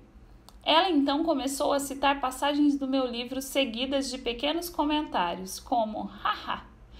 Tente isso quando você estiver acordado às 3 horas da manhã com o bebê chorando. Eu estou na internet há muito tempo. Recebo muitos e-mails de pessoas que são provavelmente tristes, horríveis ou completamente insanas. Tenho uma boa barreira mental que filtra o que eu deixo me afetar. Esta mulher, no entanto, me afetou, porque é claro, o pior troll é aquele que vive na sua cabeça. É a voz que diz que você não é bom o suficiente, que você não presta, que você nunca será ninguém. É a voz que me disse que eu nunca escreveria uma só palavra depois de ter me tornado pai. Uma coisa é ter um troll no cérebro, e outra diferente é ter um estranho segurando um megafone aos gritos. Você tem um problema com um troll? Use o botão bloquear nas redes sociais. Exclua os comentários desagradáveis. Minha esposa gosta de dizer, se uma pessoa jogasse lixo na sua sala de estar, você não deixaria o lixo lá, não é? Os comentários desagradáveis são do mesmo jeito, devem ser retirados e jogados no lixo. Em algum momento você pode considerar desativar os comentários completamente. Ter um espaço para comentários é o mesmo que convidar os leitores a fazê-lo. Não existe um espaço embaixo das pinturas dentro de uma galeria onde alguém possa escrever sua opinião, diz a cartunista Natalie Dee. Quando você chega ao final de um livro, não precisa saber o que todos acham dele. Deixe as pessoas entrarem em contato diretamente com você, ou copiar seu trabalho em seus próprios espaços e falar sobre tudo o que quiserem a respeito. Vendido. Eu não sou fissurado por essa palavra. Todos somos empreendedores. Não me importa se você possui uma loja de imóveis ou o que quer que seja. A melhor placa que você pode colocar na vitrine é tudo vendido. Bill Withers. Até a Renascença teve que ser financiada. As pessoas precisam comer e pagar o aluguel. Um amador é um artista que se sustenta com trabalhos externos que lhe permite pintar. Disse o artista Ben Sham. Um profissional é alguém cuja esposa trabalha para que ele possa viver de pintar. Se um artista ganha dinheiro com seu trabalho ou não, o dinheiro deve vir de algum lugar, seja do trabalho diurno, do cônjuge rico ou um fundo que garantia uma bolsa de artes para o patrono. Todos temos que superar o romantismo do artista faminto. E a ideia de que o dinheiro, uma vez tocado, corrompe intrinsecamente a criatividade. Alguns de nossos artefatos culturais mais significativos e apreciados foram feitos por dinheiro. Michelangelo pintou o teto da Capela Sistina porque o Papa encomendou. Mário Puzo escreveu o Poderoso Chefão para ganhar dinheiro. E ele já tinha 45 anos, estava cansado de ser um artista e devia uma quantidade de $20 mil para vários parentes, bancos, casas de apostas e agiotas.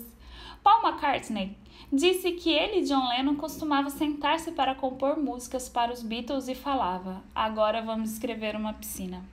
Todo mundo diz que quer que os artistas ganhem dinheiro. Então, quando eles conseguem ganhar, todos os odeiam por isso. A palavra vendido é cuspida com amargura para todos os lados. Não seja um daqueles fãs terríveis que param de ouvir sua banda favorita porque lançou uma música de sucesso. Não aborreça seus amigos só porque eles se deram bem. Não fique com ciúmes quando as pessoas de quem gosta fazem um bom trabalho. Comemore a vitória deles como se fosse a sua. Passe o chapéu. Eu adoraria ter me vendido todo, mas ninguém estava disposto a comprar. John Waters. Quando o trabalho que você está colocando no mundo começa a encontrar um público, você pode querer dar o pulo para tentar transformá-lo em retorno financeiro. A maneira mais fácil de fazer isso é simplesmente pedir doações. Coloque um botão Doe Agora no seu site. Esse tipo de ferramenta funciona melhor quando tem um toque humano. Como gostou disso? Pague-me um café. É uma transação muito simples, equivalente a uma banda passando um chapéu durante uma apresentação. Se as pessoas estão gostando do que você faz, eventualmente darão alguma contribuição.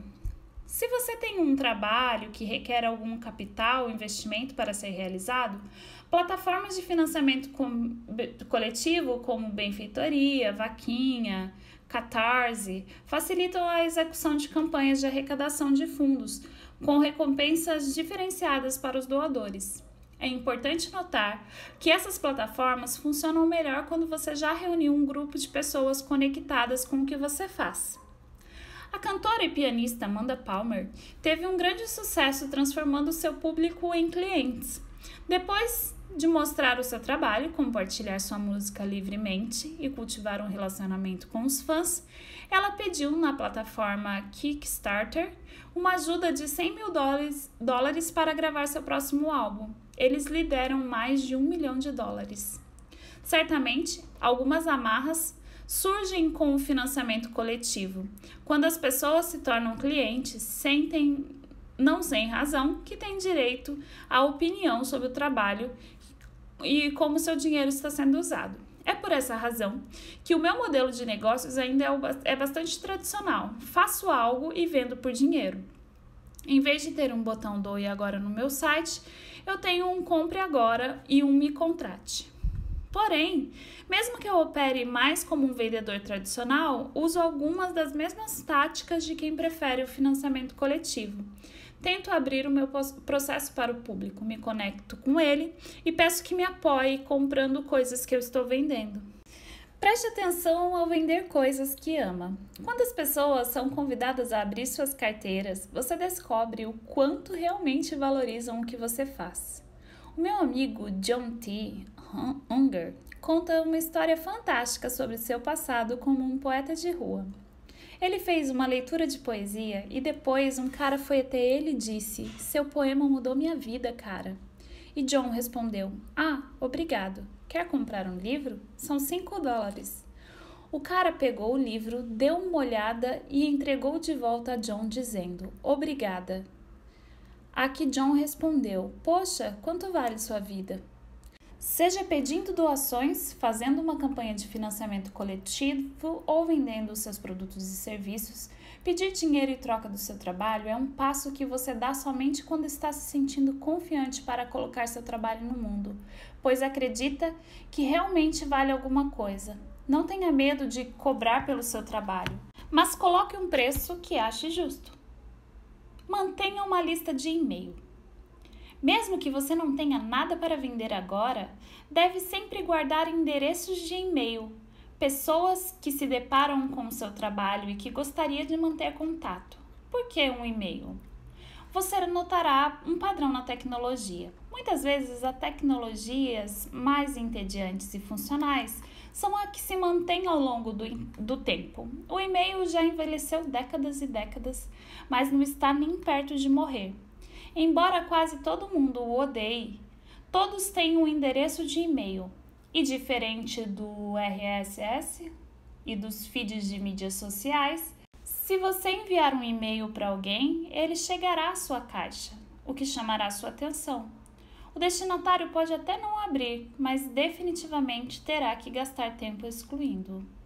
Conheço pessoas que criaram empresas multimilionárias a partir de suas listas de correspondências. O modelo é muito simples.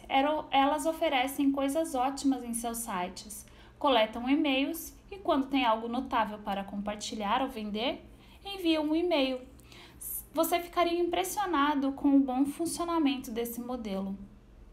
Mantenha sua própria lista ou crie uma conta em uma empresa de envio de e-mails como o MailChimp e coloque um pequeno espaço para inscrições em todas as páginas do seu site. Escreva um pouco para incentivar as pessoas a se inscreverem. Seja claro sobre o que podem esperar, se você enviará atualizações diárias, mensais ou com pouca frequência. Nunca adicione o endereço de e-mail de alguém à sua lista de contatos sem permissão. As pessoas que se inscreveram na sua lista serão alguns dos seus maiores apoiadores pelo fato de terem feito pela espontânea vontade de receber novidades sobre seus trabalhos na caixa de e-mail delas. Não traia sua confiança e também não exagere.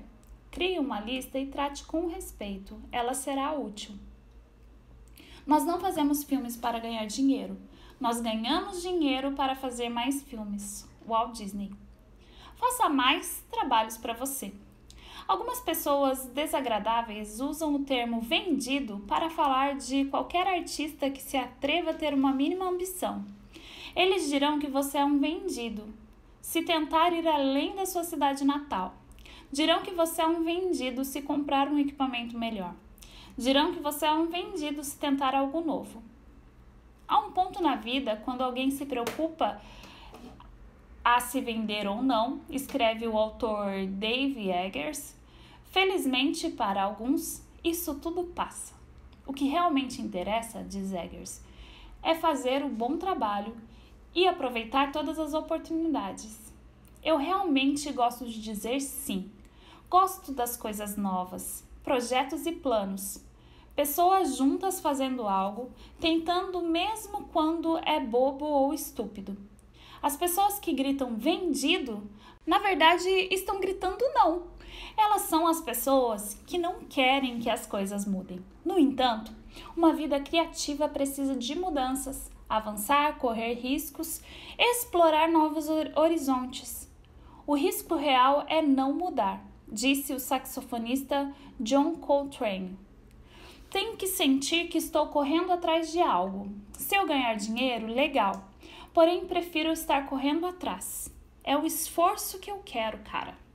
Seja ambicioso, mantenha-se ocupado e pense maior. Expanda seu público, não se castigue em nome de ser humilde ou de não se vender. Tente coisas novas. Se surgir uma oportunidade de fazer mais do tipo de trabalho que deseja fazer, diga sim. Se surgir uma oportunidade de mais dinheiro, mas menos do tipo de trabalho que você quer fazer, então diga não. Não há miséria na arte. Toda arte é questão de dizer sim. E toda arte é sobre a sua própria criação. John Currin. Passe adiante. Quando alcançar o sucesso, é importante usar qualquer grana, influência ou plataforma que tenha adquirido para ajudar as pessoas que, de alguma forma, ajudaram você a chegar onde está. Exalte seus professores, mentores, heróis, influências, colegas e fãs. Dê-lhes a chance de compartilhar seu próprio trabalho. Jogue a oportunidade para elas. Há uma advertência, no entanto, para tudo isso. Como ser humano, você tem uma quantidade finita de tempo e atenção. Em alguns momentos, você vai ter que parar e dizer muito sim para dizer muito não.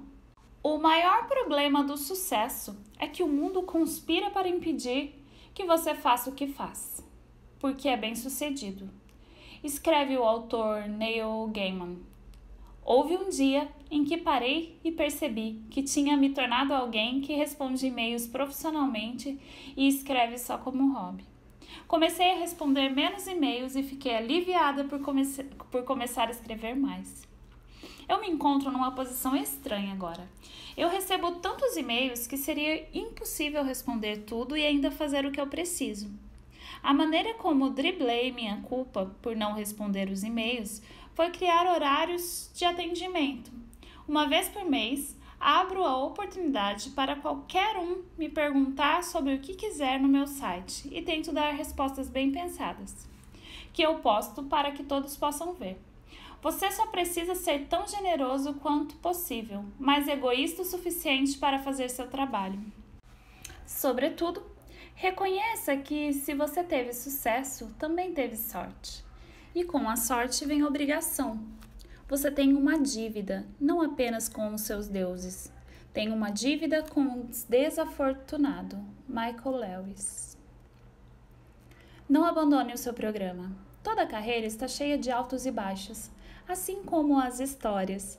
Quando você está no meio do processo, vivendo sua vida e carreira, não sabe que está por cima ou por baixo, nem o que está prestes a acontecer a seguir. Se você quer um final feliz, só depende, é claro, de onde interrompe a sua história. Escreve o ator Orson Welles. Não há segundo ato na vida americana.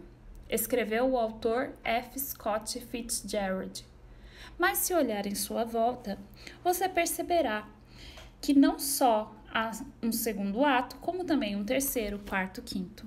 Se você está lendo os obituários toda manhã, você já sabe disso. As pessoas que conseguem o que estão procurando são muitas vezes as que conseguem se manter mais tempo no mesmo lugar. É muito importante não parecer cedo demais.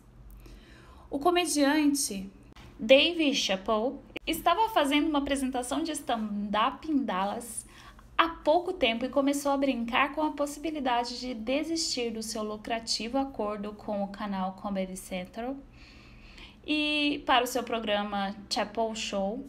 Ele disse que foi convidado a dar alguns conselhos para a turma do ensino médio. Assim, seja lá o que for, não desista do seu programa, disse ele. A vida é muito difícil sem um programa, crianças. No nosso negócio, você não desiste, diz o comediante Joan Rivers. Você está segurando a escada. Quando eles cortarem suas mãos, segure com seus cotovelos. Quando cortarem seus braços, segure com os dentes. Você não desiste, porque não sabe de onde vem o próximo trabalho. O trabalho nunca é concluído, apenas abandonado. Paul Valery. Você não pode planejar tudo. Só pode fazer o seu trabalho. Como Isaac Dinesen escreveu, todos os dias, sem esperança ou desespero. Você não pode contar com o sucesso. Só pode deixar a possibilidade aberta e estar pronto para saltar e pegar o bonde quando ele passar por você. Uma vez, meu colega de trabalho, John Crossley, e eu voltamos do almoço e o estacionamento do nosso prédio estava completamente cheio. Demos voltas no estacionamento, num calor sufocante, por muito tempo. E quando estávamos prestes a desistir, uma vaga se abriu e John correu para ela. Ao fechar a porta, ele disse: "Você tem que jogar até os 45 do segundo tempo, cara." Bom conselho para o estacionamento e para a vida geral. Não pare. Alguns anos atrás, havia um reality show no canal do Bravo chamado Work of Art, no qual cada semana os artistas competiam uns contra os outros e por algum dinheiro e a chance de conseguir ser expostos em um museu. Se você ganhasse o desafio do episódio, recebia imunidade para a próxima rodada e poderia respirar um pouco aliviado na semana seguinte. O anfitrião dizia algo como: "Parabéns, Austin, você criou uma obra de arte. Você tem imunidade para o próximo desafio." Se ao menos a vida fosse como um reality show, como todo autor sabe, seu último livro não vai escrever o próximo para você. Um projeto bem-sucedido ou fracassado não é garantia de outro sucesso ou fracasso. Se você acabou de ganhar muito ou perder muito, ainda precisa enfrentar a pergunta: e agora? Se você olha para artistas que conseguiram manter carreiras a vida inteira, detecta o mesmo padrão. todos conseguiram perseverar, independente do seu sucesso ou falha. O autor Woody Allen faz uma média de um filme por ano, há 40 anos, porque ele nunca perde tempo. O dia que finaliza a edição do filme é o dia que começa a escrever o roteiro para o próximo. Bob Pollard, o vocalista e compositor da banda Guild by Voices, diz que nunca teve um bloqueio criativo porque nunca parou de escrever. O autor Ernest Hemingway parava no meio de uma frase no final do dia para que soubesse por onde começar amanhã. A cantora e compositora Joni Mitchell diz que o que sente como o elo fraco do seu último projeto é o que dá inspiração para o próximo. Junte todos esses elementos e terá uma maneira de trabalhar sem parar. Você evita paralisar sua carreira, nunca perdendo a força. Veja como faz isso. Em vez de dar uma pausa entre projetos, guardar comentários e se preocupar com o que vem depois, use o final de um projeto para encadear o próximo. Basta fazer o trabalho que está à sua frente e, quando terminá-lo, pergunte-se o que perdeu, o que poderia ter feito melhor ou o que não conseguiu, e pule diretamente para o próximo projeto. Trabalhamos porque é uma reação em cadeia. Cada assunto leva ao próximo. Charlie Ames. Vá embora para voltar. No momento em que parar de querer algo, você consegue. Andy Warhol. Encadear projetos é uma ótima maneira de continuar, mas em algum momento você pode se esgotar e precisar reabastecer. A melhor maneira de fazer isso é do sabático. O designer Steph Sagmeister é adepto do poder do sabático. A cada 7 anos, fecha seu estúdio e tira um ano de folga. A sua lógica é: dedicamos os primeiros 25 anos ou mais de nossas vidas a aprender, os 40 anos seguintes a trabalhar e os últimos 15 para a aposentadoria. Então, por que não pegar 5 anos da aposentadoria e usá-los para dar uma folga nos anos de trabalho? Ele diz que o ano sabático se tornou inestimável para seu trabalho. Tudo o que criamos nos 7 anos que seguiram o primeiro ano sabático teve suas raízes fincadas durante esse período. Também experimentei esse fenômeno. Passei meus 2 primeiros anos fora da faculdade trabalhando meio período em uma biblioteca, em um emprego tranquilo, sem fazer nada além de ler, escrever e desenhar. Eu diria que passei os anos seguintes executando muitas das ideias que tive durante esse período. Agora a bateria está começando a morrer depois de 7 anos de uso e acho que preciso de outro período para recarregá-la e me inspirar novamente. Claro, um ano sabático não é algo que você possa realizar sem qualquer preparação. Sagmeister diz que seu primeiro ano sabático levou 2 anos de planejamento e preparação de orçamentos, e seus clientes foram avisados com um ano inteiro de antecedência. A realidade é que a maioria de nós não tem a flexibilidade em nossas vidas para poder sair do nosso trabalho por um ano inteiro.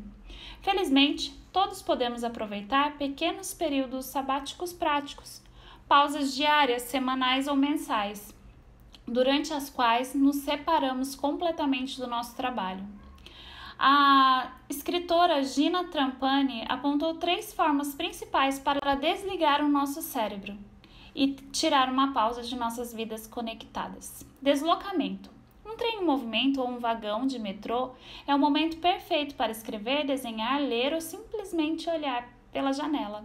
Se você dirige, os audiolivros são uma ótima maneira para se desligar do entorno. Geralmente, nos deslocamos 2 vezes por dia e é bom para separar nossa vida profissional da doméstica. Exercício. Mexer o corpo relaxa nossa mente e quando ela fica relaxada, se abre a novos pensamentos. Corra na esteira e deixe sua mente vagar.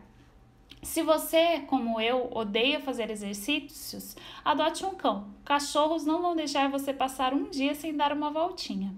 Natureza. Vá para um parque. Faça uma caminhada, cuide do seu jardim. Saia no ar fresco. Desconecte-se de qualquer aparelho eletrônico. É muito importante separar o seu trabalho do resto da sua vida. Como a minha esposa disse, se você nunca vai trabalhar, nunca deixe o trabalho. A cada 2 ou 3 anos, eu dou um tempo no trabalho. Desta forma, sou sempre a garota nova no prostíbulo. Robert Mitchum. Comece de novo. Sempre que Picasso aprendeu como fazer algo, logo depois abandonou.